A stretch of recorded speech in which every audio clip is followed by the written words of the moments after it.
Gracias a las autoridades del Inter-American Institute for Democracy. Quiero agradecer especialmente al autor de la obra, Ricardo Israel, nuestro director y amigo, colega, por la posibilidad de invitarme a decir unas palabras y presentar esta obra en ocasión de un breve viaje que hice aquí a Florida, y hoy ya tengo que volver a la India. Yo, ustedes saben, vivo al otro lado del mundo, pero quiso la casualidad que me encontrara aquí estos pocos días y era una oportunidad para hacerlo. Bueno, Ricardo de pronto ha creído que por el hecho de que yo fui embajador en Israel, era una persona que conoce el tema en alguna medida. Es cierto, en alguna medida, pero aclaro, yo no soy un experto en Oriente Medio, creo que no lo seré nunca. Es una realidad extremadamente fascinante, pero compleja. Y eso yo siempre lo aclaro antes de referirme a estos trabajos. Ahora, el libro de Ricardo Israel, En defensa de Israel, yo diría que contiene básicamente tres elementos. Lo primero, el libro es un alegato en defensa de Israel y yo diría de la civilización occidental. En segundo término, el libro implica una tesis sobre las razones por las que se produjo el 7 de octubre del año 2023, que él lo describe como el intento de descarrilar los acuerdos de Abraham que se venían produciendo, que se habían logrado, en especial en el final de la primera administración Trump. En tercer lugar, el libro implica también una propuesta que consiste precisamente, según el autor, en profundizar esa o alianza o acercamiento o confluencia de intereses entre el Estado de Israel y los países árabes sunitas, una relación que se inicia en 1978 con los acuerdos de Camp David, que después se continúan con la paz con Jordania en los 90 y que después se completan con los acuerdos de Abraham. Pero esa política había sido iniciada en realidad antes, ya en tiempos de Kissinger y de Nixon, que la completa Carter en los acuerdos de Camp David, y tienen como punto de partida el liderazgo enorme de dos gigantes como fueron Sadat y Begin, ¿no?, que lograron esa política. Uno de ellos lamentablemente pagó con su vida esa política, pero esos tres elementos yo diría son la clave del libro. Un alegato en defensa de valores expresados por Israel, expresados por Occidente, una tesis sobre por qué ocurrió el 7 de octubre y una propuesta que es la continuación de esa política. Bueno, a lo largo de 500 páginas, casi 500 páginas, la obra refleja algunos puntos relevantes que al presentarlo debo mencionar. Ricardo Israel habla de una guerra en 7 frentes, que son Hamas, que enfrenta a Israel, ¿no? Hamas en Gaza, Hezbollah, siempre Irán detrás, el conflicto en Yemen, las milicias chiitas en Siria, las milicias chiitas en Irak y el problema persistente en el West Bank, que es Cisjordania.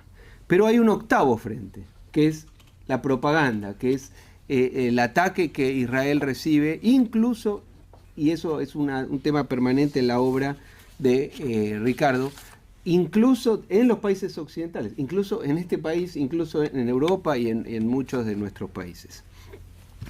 A su vez, la obra contiene una descripción de las guerras de Israel, comenzando por la guerra de independencia del año 48, el conflicto de Suez, un conflicto fundamental en el año 56, porque es allí cuando el Estado de Israel advierte que está solo en el mundo y que en última instancia tiene que defenderse plenamente, y por eso desarrolla el plan nuclear, en el cual inicialmente tiene un gran rol Francia ayudándolos.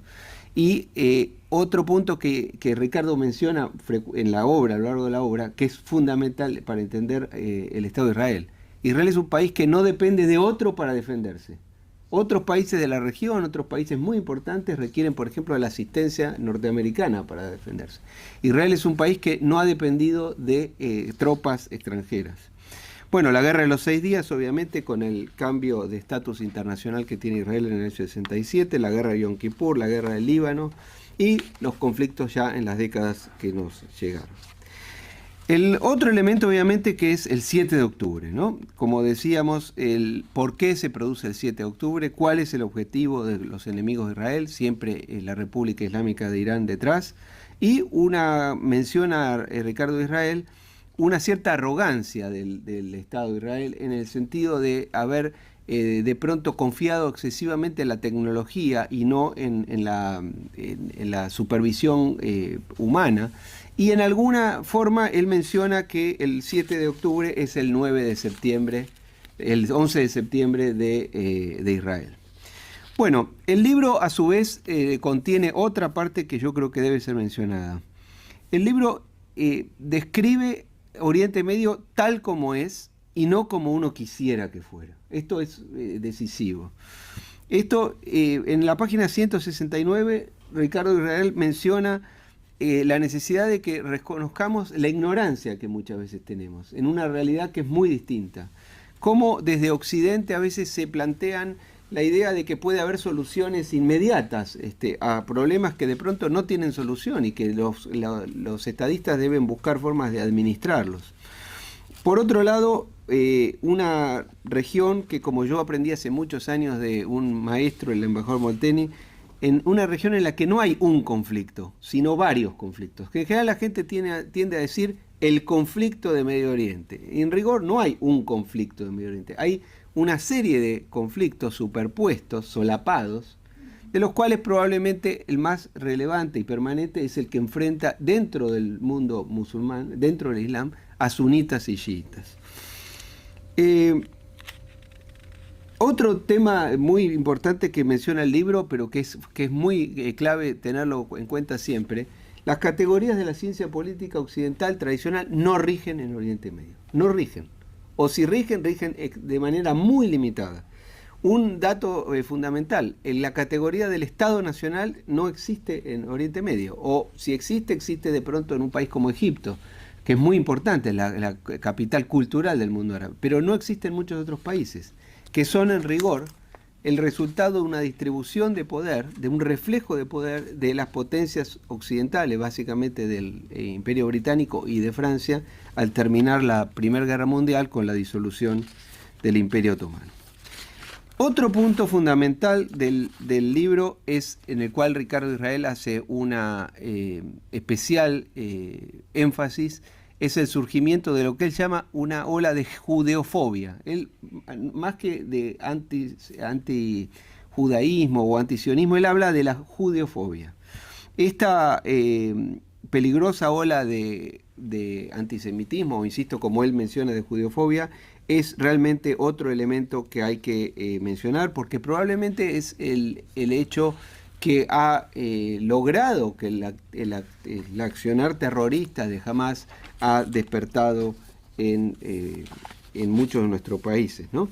Por ejemplo, dice Israel, lo cito: ahora el pretexto no es la religión ni la raza, sino el antisionismo. Incluso, dice el autor, en los Estados Unidos, la magnitud de la judeofobia ha crecido en años recientes, de forma que las estadísticas del discurso de odio, que se transforma en agresiones, aumento de los ataques a los judíos físicamente en las redes sociales, están que domina las estadísticas del FBI en forma notoria. Cita del autor. Yo diría que el libro, reitero, es un alegato, es una tesis, es una propuesta, pero es probablemente el resultado del sentimiento insoslayable del deber de un hombre que ha dedicado su vida a la vida académica, pero que también se ha convertido en un activista de la democracia y de la libertad. Es probablemente este libro, no lo he hablado contigo, pero lo interpreté así, el resultado de, acaso de haber sentido en la mañana del 8 de octubre, el día siguiente, de esa atrocidad, que fue el mayor ataque al pueblo judío desde el Holocausto. Nunca el pueblo judío había sido atacado con tal envergadura desde 1900, desde la guerra. Probablemente ese sentimiento lo llevó a escribir ese libro, como así lo llevó a nuestro amigo Ricardo Israel a lucir una kipá. que él solamente, él lo dice, sin ser un observante profundo, lo reservaba su uso solamente para oficios religiosos o ceremonias religiosas, y a partir de ese día lo ha exhibido con orgullo en forma permanente. Este es el trabajo académico de Ricardo Israel en defensa de Israel.